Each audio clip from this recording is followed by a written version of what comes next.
지금 방금 우리가 본문 말씀을 읽었는데요. 오늘 본문 말씀은 예레미야서의 시작 부분을 담고 있습니다. 자, 여러분, 예레미야서는 어떤 책입니까? 예레미야서는 예레미야의 삶과 그가 했던 예언들을 기록한 책입니다. 상세한 타임라인이 오늘 본문 2절과 3절에 나와 있는데요. 이렇게 나오죠. 요시야 왕이 다스린 지 13년, 그러니까 기원전 625년, 또 626년쯤이죠. 그때부터 시드기야 왕이 유다 왕이 된 지 11년 말, 그러니까 예루살렘이 파괴되었던 기원전 586년경입니다. 이렇게 총 대략 40년 동안 예레미야가 했던 사역과 그의 예언들을 담고 있는 책이 바로 예레미야서입니다. 그리고 나중에 36장을 보시면 예레미야서가 기록된 그 과정에 대해서 상세히 알려주는데요. 하나님께서 예레미야를 찾아오셔서 말씀하셨죠. 그동안 그가 했던 예언들을 책에 기록하라. 그래서 예레미야는 그 말씀에 순종해서 바룩이라는 서기관을 통해서 예언을 받아 적게 합니다. 이게 예레미야가 탄생하게 된 과정과 또 배경입니다. 그리고 이렇게 예레미야서는 예레미야가 전한 예언들을 담고 있는 책이기 때문에 오늘 본문 또 예레미야서가 이렇게 시작하는 겁니다. 1장 1절 말씀 한번 다시 읽어볼까요? 읽겠습니다. 시작. 베냐민 땅 아나돗의 제사장들 중 힐기야의 아들 예레미야의 말이니라. 자, 누구의 말이라고 했습니까? 예레미야의 말이라 했습니다. 다시 말해 예레미야서는 예레미야의 말을 담고 있는 거죠. 자, 그렇다면 여기서 여러분에게 질문 하나를 드리겠습니다. 이게 맞는 말이라고 생각하십니까? 여러분 동의하시나요? 예, 물론 맞는 말이죠. 방금 말씀드린 것처럼 예레미야서는 예레미야 선지자의 입에서 나온 말들을 기록하고 있습니다. 하지만 동시에 아니라고도 할 수 있을 것 같습니다. 자, 그 이유는 예레미야서는 예레미야의 생각이나 그가 가르치고 하고자 하는 말들을 기록한 책이 아니기 때문에 그렇습니다. 다시 말해서 예언의 내용을 예레미야가 스스로 만들어낸 게 아니라는 거죠. 자, 그럼 뭡니까? 예레미야는 단지 그냥 메신저, 그러니까 말씀을 전달하는 사람이고요. 자, 그렇다면 예레미야서는 누구의 말씀을 기록하고 있죠? 너무 당연한 질문이죠, 그죠? 누구의 말씀입니까? 하나님의 말씀입니다.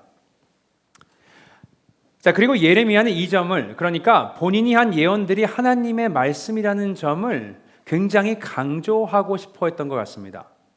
자, 그 이유는 예레미야서를 전체를 보시면요, 이런 표현들이 계속해서 반복됩니다. 자, 예를 몇 가지 들어보면요, 먼저 이런 표현입니다. 여호와의 말씀이 내게 임하였다. 오늘 본문에서만 이 표현이 6번이 등장합니다. 또 이런 표현도 있어요. 여호와께서 내게 이르시되. 이게 5번 나옵니다. 오늘 본문에. 또 예언을 마무리할 때마다 꼭 여호와의 말이니라 이렇게 마무리를 짓습니다. 오늘 본문에 이것도 4번이나 등장하죠. 또한 17절을 보시면요, 하나님께서 예레미야에게 이렇게 명령하셨다고 합니다. 17절 말씀 함께 읽어보겠습니다. 시작. 그러므로 너는 내 허리를 동이고 일어나 내가 내게 명령한 바를 다 그들에게 말하라. 자, 어떤 내용입니까? 예레미야는 전할 내용을 더하거나 빼거나 바꿀 수 없다는 겁니다. Pick and choose, 고를 수 없다는 거예요.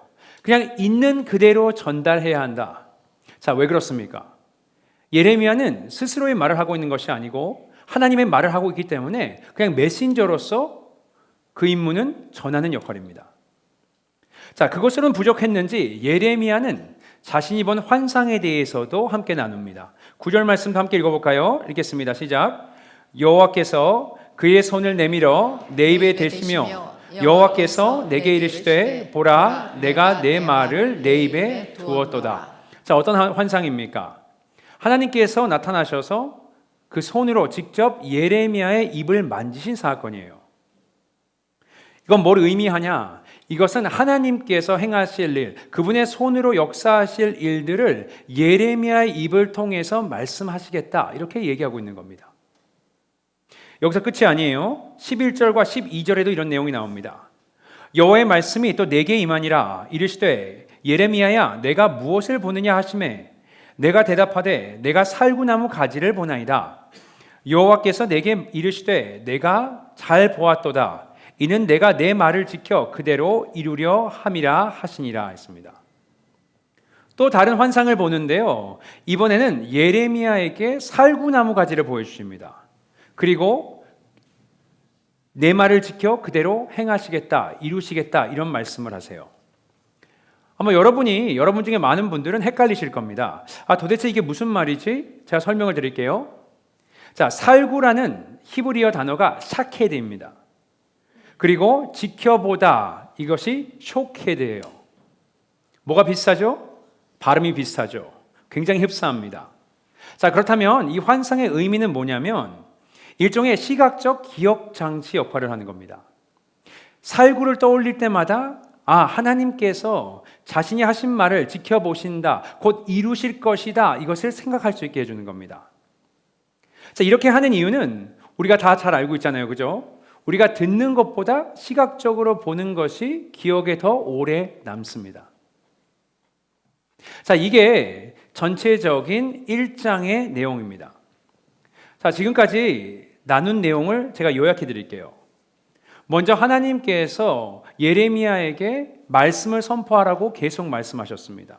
그리고 그 말씀이 하나님의 말씀임을 강조하셨어요. 또 예언들을 책에 기록하라고 하셔서 지금 예레미야서가 탄생했다고 말씀드렸습니다. 또 그것뿐만 아니고 많은 환상들을 통해서 그 예언들을 시각적으로 보여주셨습니다. 자, 그렇다면 이런 생각이 들 수 있을 것 같습니다. 하나님께서는 도대체 왜 이렇게까지 하시는 걸까? 왜 예레미야가 지금 하고 있는 이 말들이 하나님의 말씀임을 이토록 강조하는 걸까요? 저는 그 이유가 한 단어로 압축되어 있다고 생각하는데요. 15절부터 18절에 가장 많이 반복되는 단어 한 가지가 있습니다. 좀 안타깝게도 한국어 성경에는 그 번역이 나와 있지 않지만 원어인 히브리어 성경을 보시면요, 이 단어가 나와 있습니다. 바로 알이란 단어예요. 알. 자, 그 의미는 문맥에 따라서 다양하게 사용될 수 있지만 오늘 본문의 문맥에서는 무언가를 반대하고 맞서다, 대적하다 이런 의미로 사용됩니다. 자, 영어 성경을 보시면요, 이 단어가 번역되어 있는데 바로 그 번역을 against라고 했습니다.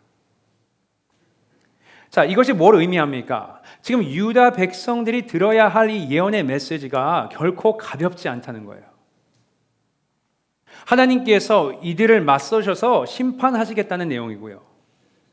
또 적들이, 다른 국가들이 이들을 맞서서 싸우면서 공격할 거라는 내용이고요. 지도자들, 제사장들, 또 그 외에 다른 유다 백성들을 대적하겠다, 이런 내용이 있습니다. 또 더 나아가서 예레미야의 예언이 그들의 삶과 태도를 책망하는 내용이라는 겁니다. 자, 여러분이 한번 입장을 바꿔놓고 생각해 보세요. 이런 말을 듣는 사람의 입장으로서 기분이 좋으시겠습니까? 안 좋으시겠습니까? 당연히 기분이 상하겠죠. 이 말씀은요, 우리를 불편하게 만들 겁니다. 아니, 우리를 아프게 할 수도 있습니다. 하지만 기억하라는 거예요. 뭘요? 이게 누구의 말씀인지. 하나님의 말씀입니다. 만약 이것이 예레미야 개인적인 말이라면 그냥 무시하거나 가볍게 넘길 수 있겠죠. 그죠? 하지만 아니라는 거예요. 이들이 듣는 말씀이 하나님의 말씀이기에 이들의 마음에 내키지 않아도, 좀 불편하고 거슬려도 겸손히 그 말씀을 들으라는 겁니다. 그리고 그건 지금 설교를 하고 있는 선지자 예레미야에게도 해당되는 말입니다. 만약 이 예언이 예레미야 개인적인 생각이었다면 그냥 입을 닫고 아무 말도 안 하면 되겠죠. 또 사람의 눈치를 살피면서 자신의 안위를 걱정하고 그래서 침묵하면 되겠죠. 하지만 이것이 하나님의 말씀이기에 그리할 수 없다는 겁니다. 듣는 사람들이 싫어해요. 부담스러워합니다. 이 사람 말 좀 그만했으면 좋겠어. 하지만 그런 상황에서도 계속해서 선포해야 한다는 겁니다. 그리고 예레미야가 그렇게 했기에 그 값을 지불해야 했습니다. 자, 그 결과로 예레미야에게 무슨 일이 생겼습니까? 많은 사람들이 오해했어요. 거짓 선지자라고. 손가락질했습니다. 그를 믿기를 거부했습니다. 많은 이들의 미움을 샀고 조롱을 당했습니다. 많은 것을 잃었어요. 폭력을 당했습니다. 감옥에도 갇힙니다. 심지어는 웅덩이에 던져지는 일도 생깁니다. 하지만 그에겐 사명이 있었죠. 예레미야에게는 하나님의 말씀이라는 것을 알았기에 계속해서 신실하게 선포해야 했던 겁니다. 그래서 이런 리마인더가 필요했던 거예요. 그가 말씀을 전할 때 전하기 싫은데 이번에는 안 했으면 좋겠는데 할 때마다 하나님께서 살구나무 그 이미지를 기억나게 하셔서 계속해서 그 말씀을 전하게 하셨다는 겁니다. 이게 1장에서 예레미야의 예언이 단순히 그의 생각이나 말이 아닌 하나님의 말씀임을 이토록 강조한 이유가 아닐까 생각해 봤습니다. 자, 그렇다면 한번 질문해 보죠. 이 메시지, 이 예언이 무엇이었기에 듣는 사람들이 이토록 불편하고 분노하게 했으며 또 말씀을 전하고 있는 예레미야가 이토록 고통스러워해야 했을까? 자, 어떤 내용입니까? 유다가 멸망한다는 메시지입니다. 그리고 이들에게 임할 멸망에 대해서 구체적으로 오늘 본문에서 알려주시는데요. 우리 13절부터 15절까지 말씀 한번 읽어보도록 하겠습니다. 읽습니다. 시작. 여호와의 말씀이 다시 내게 임하니라. 이르시되 내가 무엇을 보느냐 대답하되 끓는 가마를 보나이다. 그 윗면이 북에서부터 기울어졌나이다 하니 여호와께서 내게 이르시되 재앙이 북방에서 일어나 이 땅의 모든 주민들에게 부어지리라. 내가 북방 왕국들의 모든 족속들을 부를 것인즉 그들이 와서 예루살렘 성문 어귀에 각기 자리를 정하고 그 사방 모든 성벽과 유다 모든 성읍들을 치리라. 여호와의 말이니라. 자, 어떤 내용입니까? 예레미야가 환상을 또 보게 되는데요. 끓는 가마가 등장합니다. 그리고 그 가마가 북쪽에서부터 기울어져 있다. 자, 이것이 상징하는 것은 재앙이 북쪽으로부터 올 것이다, 이런 얘기입니다. 그리고 그 북쪽에서 올 재앙이 무엇인지 우리는 알고 있죠. 뭐죠? 바로 바벨론 제국이 유다를 공격하는 겁니다. 그리고 결국 이 예언이 성취됩니다. 기원전 605년 바벨론이 유다를 공격해서 많은 사람들을 포로로 잡아갑니다. 참고로 이때 잡혀간 굉장히 유명한 선지자가 있는데 누구죠? 다니엘입니다. 그리고 기원전 597년에 2차로 공격을 퍼붓습니다. 이번에도 더 많은 사람들을 잡아가는데요. 이때도 유명한 선지자가 잡혀가는데 그게 누구죠? 에스겔입니다. 그리고 마침내 기원전 586년에 예루살렘과 성전이 완전히 파괴되면서 유다 제국은 멸망합니다. 이게 사람들이 듣고 싶지 않아 했던, 또 예레미야가 그렇게 핍박을 받으면서도 전했던 메시지입니다. 자, 그렇다면 우리가 질문을 한번 해보죠. 도대체 유다에게 무슨 일이 일어난 걸까요? 그들은 하나님의 백성인데 왜 멸망하게 된 걸까요? 여러분, 그 이유는요, 그들이 하나님과 맺은 언약을 어겼기 때문입니다. 그들이 많은 죄악을 행했어요.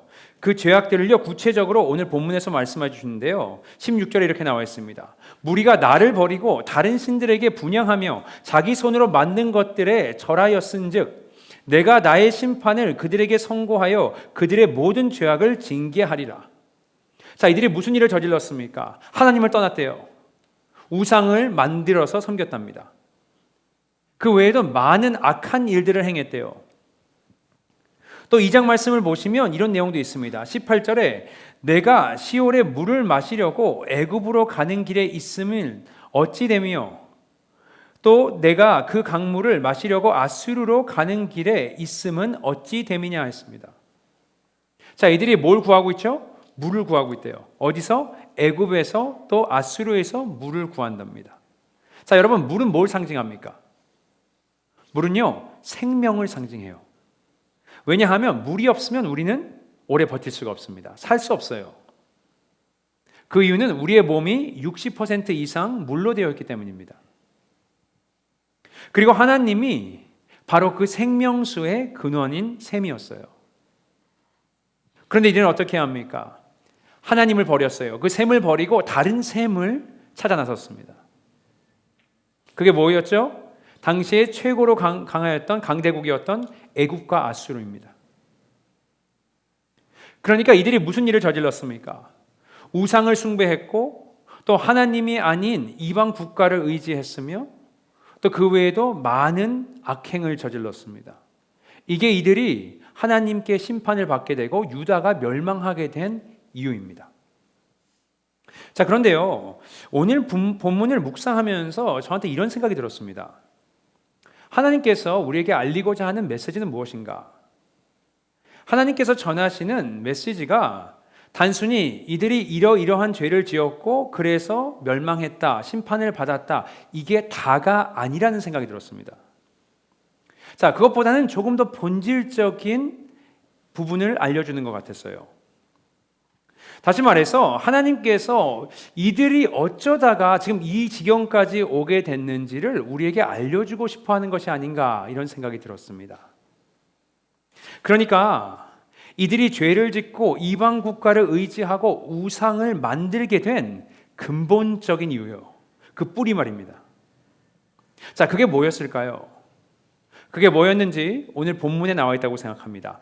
2장 1절에서 2절 말씀 한번 같이 읽어보도록 하겠습니다. 읽겠습니다. 시작. 여호와의 말씀이 내게 임하니라. 이르시되 가서 예루살렘의 귀에 외칠지니라.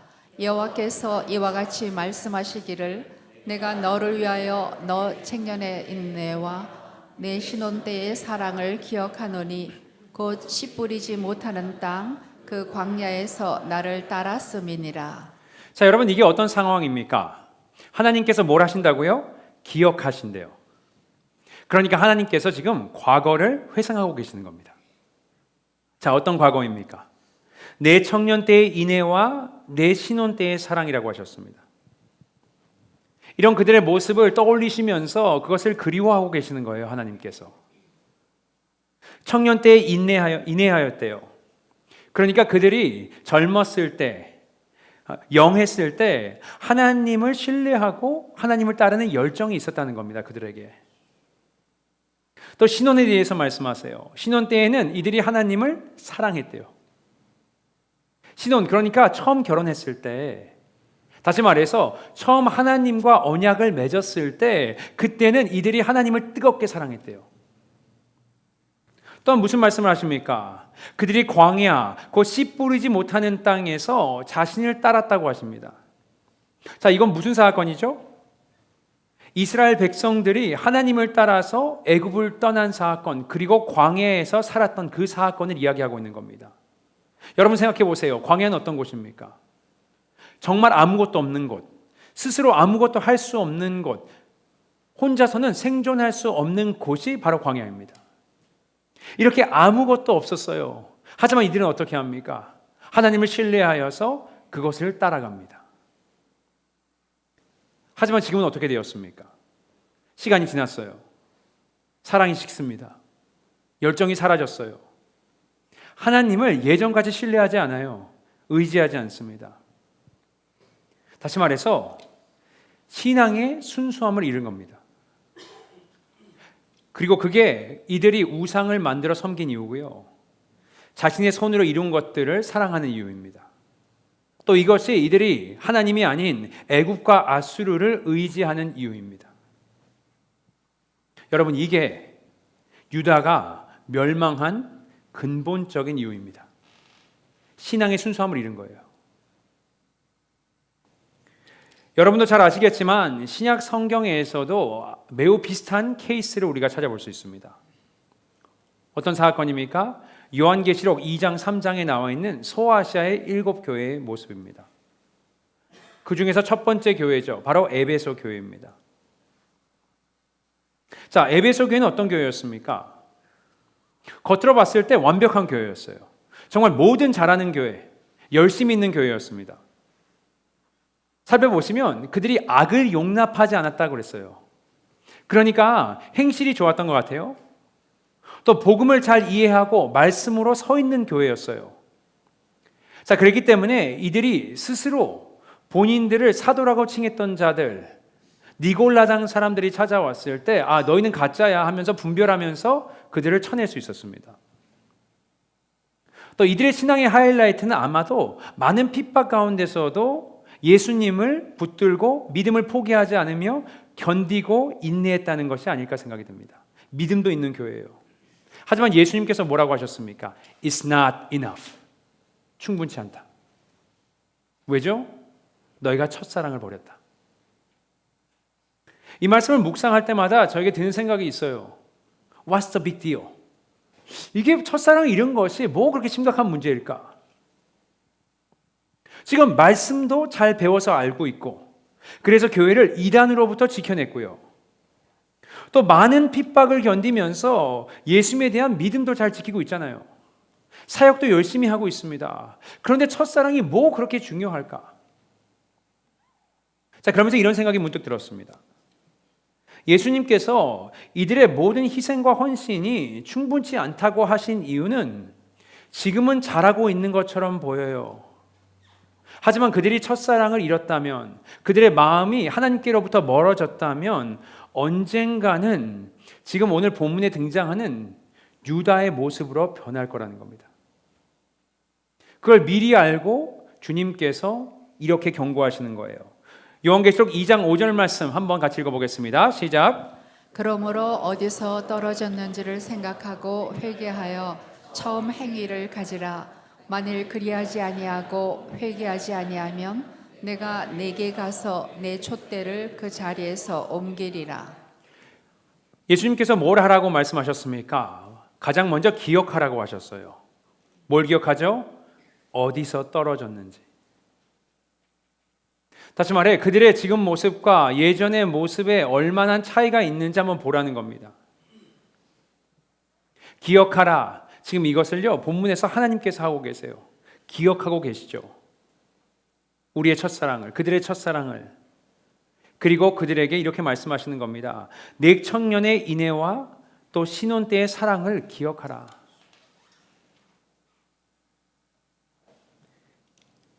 그리고 하나님께서는 오늘 본문을 통해서 우리에게도 동일한 말씀을 하고 계시는 겁니다. 자, 그렇다면 여러분도 기억을 한번 떠올려 보세요. 여러분의 현재 모습은 어떠합니까? 제가 말씀드릴게요. 여러분이 신앙생활을 잘하고 있다고 절대 방심하지 마세요. 예배를 잘 참석하고 있습니까? 아, 나는 봉사도 열심히 하고 있어. 헌금도 하실 수 있어요. 또 여러분의 성경 지식이 뛰어날 수 있습니다. 신학적으로도 탄탄할 수 있어요. 하지만 그런 질문이 아니고요. 여러분의 마음 상태를 이야기하는 겁니다. 혹이나 여러분의 마음이 차가워지진 않았습니까? 하나님을 향한 그 사랑과 열정이 지금도 온전히 지켜지고 있습니까? 다시 말해서 여러분에게 신앙의 순수함이 있냐고요? 아니면 그냥 과거의 이야기입니까? 만약에 신앙의 순수함을 잃었다면, 나의 마음이 식었다면 결국에는 제가 읽을 때 비속어를 좀 사용했었는데 한 번 더 사용하겠습니다. 뽀록이 나게 되어 있습니다. 드러나게 있다고요. 드러나게 되어 있다고요. 결국에는 우리의 마음에 하나님이 아닌 다른 것들이 자리 잡게 될 것이고요. 하나님을 의지하는 대신에 우리만의 우상을 만들어 섬길 겁니다. 또 우리가 손으로 이룬 것들을 보면서 우리가 기뻐하겠죠. 나의 커리어, 교육, 물질, 가족, 인간관계, 심지어는 사역까지. 그것을 보면서 우리가 만족하며 살게 될 것입니다. 그리고 하나님과의 관계에 집중하는 것이 아니고 그냥 형식적인 종교 생활을 하게 되어 있습니다. 여러분, 신약 성경에서 예수님께 공생애 때 예수님께 가장 많이 책망을 받았던 사람들이 어떤 사람들이었습니까? 바리새인들이요, 서기관들이었습니다. 종교 생활을 잘하는 것 같아요. 하나님 잘 섬긴 것처럼 보여요. 기도도 열심히 하고, 그죠? 물질도 열심히 드리고, 또 예배도 열심히 드렸습니다.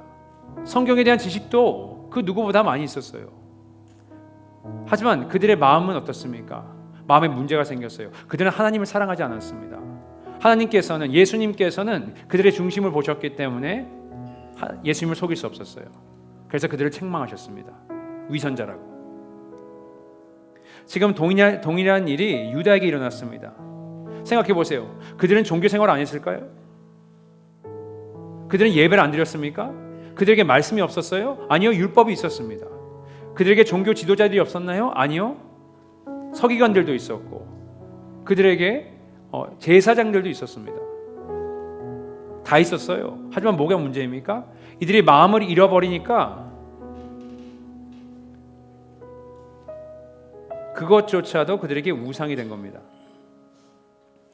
여러분, 여러분의 신앙을 겉으로 보이는 것으로 평가하지 않으셨으면 좋겠습니다. 제가 이번 수요 기도회 때 몇몇 성도님들과 이제 기도 제목을 나누는 그런 시간을 가졌었는데요. 어떤 분이 저한테 휴가 잘 갔다 왔냐고 이렇게 물어보시더라고요. 그래서 잘 다녀왔다고 말씀드리면서 뭐 했냐 그러셔서 제가 제 신앙에 대해서 스스로 좀 고민하는 시간을 가졌다 이렇게 말씀드렸습니다. 사역을 하다 보면 또 분주한 삶을 살다 보면 보지 못하는 것이 있거든요. 그럼 제가 이런 말씀을 드렸습니다. 하나님께서 저를 사용하시는 것과 또 저에게 맡겨주신 사역을 사용하시는 것, 또 저에게 은사를 주셔서 많은 일들을 하시는 것, 또 그것을 통해서 여러 열매도 있을 수 있고 성도님들이 위로를 받고 또 변화 받으실 수도 있습니다. 그러면 주위 사람들이 저를 보고 이렇게 얘기하겠죠. 아, 목사님은 성령 충만하시구나. 항상 하나님과의 관계가 좋으시겠구나. 그러니까 이런 역사들이 일어나지. 이렇게 생각할 수 있습니다. 아, 그러니까 이런 설교를 할 수 있지. 제가 이런 말씀을 드렸어요. 사역의 열매와 하나님과의 관계는 항상 비례하는 건 아니라고요. 그리고 사역의 분주함이 사라지면 그제서야 드러나는 것들이 있습니다. 나와 하나님과의 관계, 하나님의 나라를 향한 열정, 내가 하나님께서 말씀하셔서 얼마나 하나님을 신뢰했기에 이런 행동까지 했었는데 라는 것들이 있습니다. 나는 예수님을 여전히 처음과 동일하게 사랑하고 있는가? 그러면서 오늘 본문을 통해서 저에게 주신 깨달음이 있습니다. 하나님은 어떤 사람들을 찾고 계신가? 여러분은 어떤 사람들이라고 생각하십니까? 뭐 재능과 능력이 뛰어난 사람? 재정적으로 많이 있고 또 가진 은사가 많은 사람들? 영향력이 있는 사람? 말을 잘하는 사람? 경험이 있는 사람? 사역에 능숙한 사람? 여러분, 아니라고 생각합니다. 자, 어떤 사람을 찾고 계시냐고요? 예레미야와 같은 사람을 찾고 계십니다. 자, 오늘 본문에 등장하는 예레미야의 특징은 무엇이 있습니까? 여러분, 6절 말씀 한번 같이 읽어볼까요? 읽겠습니다. 시작. 내가 이르되 슬프도소이다. 주 여호와여 보소서, 나는 아이라 말할 줄을 알지 못하나이다 하니. 하나님께서 예레미야 선지자를 이젠 사역을 맡기겠다고 부르십니다. 그가 어떻게 반응하죠? 아, 나 못해요. 난 아이예요. 자, 히브리어로 이 단어가 나르란 단어입니다. 정확히 나이는 알 수 없어요. 왜냐하면 나르라는 이 단어의 의미는 유아기 때부터, 그러니까 아기 때부터 청년기까지 쓸 수 있는 단어거든요. 하지만 한 가지 확실히 알 수 있는 부분이 있습니다. 그것은 예레미야가 본인을 봤을 때 너무 아닌 거예요. 부족한 겁니다. 미숙한 거예요. 아니, 나는 말도 못하고 사역 경험도 없고 사람들 앞에서 이렇게 나서기도 못하고 실력도 부족한데 내가 어떻게 일을 감당하겠냐, 이렇게 생각하는 겁니다. 하지만 저는 예레미야가 몰랐던 것이 하나가 있다고 생각해요. 그건요, 바로 그의 그런 점이 하나님께서 그를 부르신 이유라는 겁니다. 이게 그냥 제 개인적인 생각이 아니고요, 제가 이렇게 말씀드리는 이유는 하나님께서 나르, 그러니까 아이를 부르신 것이 이번이 처음이 아니기 때문에 그렇습니다. 여러분, 사무엘을 한번 생각해 보세요. 엘리 제사장의 보조 역할을 하는 어린 아이입니다. 하나님께서 사무엘을 통해서 말씀하시려고 사무엘아 사무엘아 사무엘을 부르는데요, 사무엘이 한 번도 하나님의 음성을 들어본 적이 없으니까 이게 도대체 무슨 일인가 몰라가지고 엘리 제사장을 찾아가서 부르셨어요? 라고 몇 번이나 질문합니다. 그러니까 경험이 많고 또 능력이 충만했던 우리 엘리 제사장이 난 알았다, 그거 하나님께서 부르시는 거야, 이렇게 얘기해서 하나님께 응답하라고 이야기합니다. 자, 그럼 우리에게 드는 생각은 그냥 엘리를 부르셔서 사용하시면 되지 왜 굳이 이 어린아이, 이 수준 미달인 이런 아이를 사용하실까? 우리가 이런 질문을 안 해볼 수가 없는 거예요. 자, 우리가 잘 알고 있는 다윗 왕은 어떻습니까? 다음 왕을 사울 다음에 올 그 왕을 기름 붓기 위해서 선지자를 보내시죠. 거기에 다윗의 형들이 먼저 등장합니다. 나이도 됐고 건강하고 그죠? 지혜로워 보이고 왕다운 사람들이 쭉 등장하죠. 하나님이 너 아니야 마지막에 다윗을 부르시는데 성경에는 다윗을 나르라고 또 표현합니다. 자, 그렇다면 모세는 어떻습니까? 물론 모세가 나이가 그때 80이었지만 적은 나이는 아니었지만 그가 뭐라 그랬어요? 하나님께 하나님 나는 말을 할 줄 못합니다. 능력이 없다는 거예요. 하지만 하나님께서는 그 어린 아이와 같은 능력을 가진 모세를 부르셨어요. 신약에서는 디모데에게 이런 말을 바울이 했습니다. 디모데전서 4장 12절에 누구든지 내 연소함을 없인 여기지 못하게 하고 오직 말과 행실과 사랑과 믿음과 정절에 있어서 믿는 자에게 본이 되어 있습니다. 디모데가 나이가 어려요. 경험이 부족합니다. 그래서 사람들이 없인 여기고 낮게 보는 거예요. 근데 왜 굳이 디모데를 선택하셨을까? 이 교회를 리드하기 위해서. 여러분 패턴이 보이십니까? 하나님께서 찾고 계신 사람들은 이렇게 능력이 출중하고 나이가 많고 경험이 많은 사람들이 아닙니다. 뭐예요? 어린 아이를 찾고 계시는 거예요. 단순히 나이가 어린 사람을 찾고 계시다는 게 아니고요, 순수한 믿음을 가진 자들을 찾고 계신다는 겁니다. 바로 하나님을 철저히 사랑하고 열정이 있는 자들, 하나님을 온전히 믿고 따를 수 있는 자들, 하나님께서 말씀하실 때 어린아이처럼 계산하지 않는 사람들, 또 하나님 아버지와 함께하고 싶은 어린아이의 마음을 가진 자들, 그런 사람들을 찾고 계신다는 거예요. 여러분 제가 말씀드릴게요. 하나님께서 저에게도 말씀하셨듯이 여러분의 사역 뒤에, 여러분의 직분 뒤에, 여러분의 열심과 헌신 뒤에, 또 여러분의 성경 지식 뒤에 숨지 마세요. 냉정하게 여러분의 마음의 상태를 돌아보세요.